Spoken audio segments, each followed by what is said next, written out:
Y en Ciudad de Ciencia hoy estaremos hablando precisamente de estas luces azules que están apareciendo sobre el volcán Kilauea en Hawái.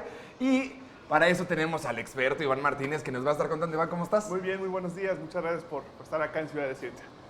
Ok, tenemos que el volcán hizo erupción hace muchos años. Sí, ¿no? el primer registro fue de 1823, cuando se dieron cuenta que había una actividad intensa. Está clasificado como un volcán hiperactivo, es uno de los más activos del mundo. En 1983 fue cuando explotó de plano, cuando fue una de las erupciones más impresionantes que se tienen registro en la historia de la humanidad, pero se ha mantenido activo desde entonces. Por ahí en 2011 decreció un poco la actividad, bajó su intensidad.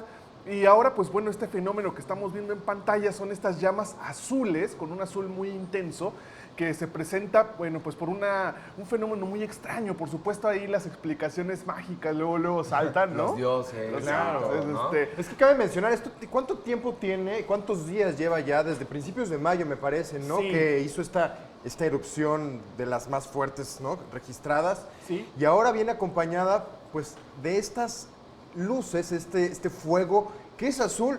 Oye, Iván, pero este color de fuego lo vemos nosotros en nuestras estufas. En la estufa, por ejemplo, sí. ¿Es lo mismo? No, ¿Por, no. ¿Por qué sucede este fenómeno? Este azul incluso es más intenso. Aquí Sí. lo que observamos es acumulación concretamente de gas metano. Ok. Lo que ocurre es que existen bolsas de gas metano que se quedaron acumuladas concretamente en las autopistas que pasan por ahí, en construcciones humanas, que bueno, pues son superadas por la lava y por la erupción del Kilauea.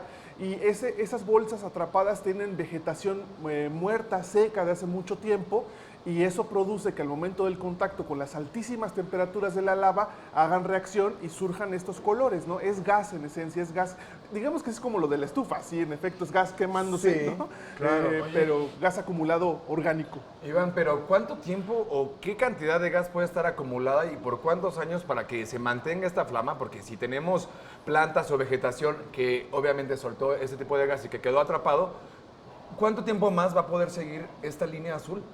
Bueno, ahí tenemos construcciones que se han hecho hace 40, 50 años, que simplemente les pasaron encima el concreto o el pavimento y se quedaron ahí. Obviamente las plantas se pudren y forman este tipo de acumulaciones. No es el único caso en el mundo, hay otros volcanes que también hacen este tipo de fenómenos por la acumulación de gases, por las filtraciones de gases que hay en el subsuelo. Otro caso es el volcán Kawaiiljen en Indonesia y el Dalal en Etiopía, que también producen llamas de distintas gamas tonales, pero en esencia siempre son azules y un azul intenso y además avivado, ¿no? Que por supuesto pues sí llama muchísimo la atención, ¿no? Sí, claro que sí. Y hemos visto a lo largo de estos días, de este mes de mayo, pues un espectáculo, por así llamarlo, ¿no?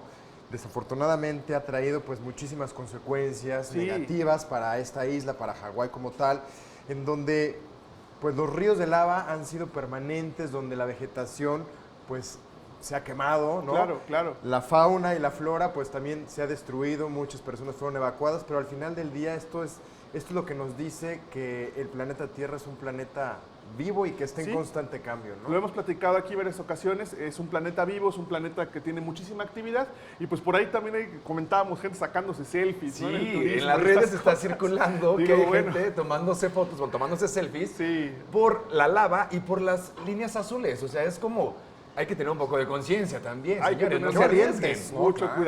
cuidado y mucha conciencia porque esto pues es un espectáculo, pero no deja de ser altamente riesgoso. Es lava a altísima temperatura, hay que tener mucho cuidado. Claro. Imagínate, no es como que, ay, me salpicó una gotita de aceite, ¿no? Ahorita que estamos en la cocina, me salpicó una gotita de lava. No, lo que decías Eso es no que, va a estar claro, nada ¿no? padre. Al momento de hacer erupción un volcán como este, puede aventar, por supuesto, rocas incandescentes de quién sabe cuántas toneladas. Imagínate tú que te estás tomando la selfie. No, acá mismo en la Cae ciudad por pues, ahí. hay una zona de seguridad que no te puede acercar al volcán Popocatépetl, que no tiene la misma actividad que el Kilauea ni de cerca, pero pues sí hay que tener ese tipo de precauciones ya que esto es un riesgo latente. Así es. Iván, muchas gracias. Gracias, Iván. Por ponernos al día.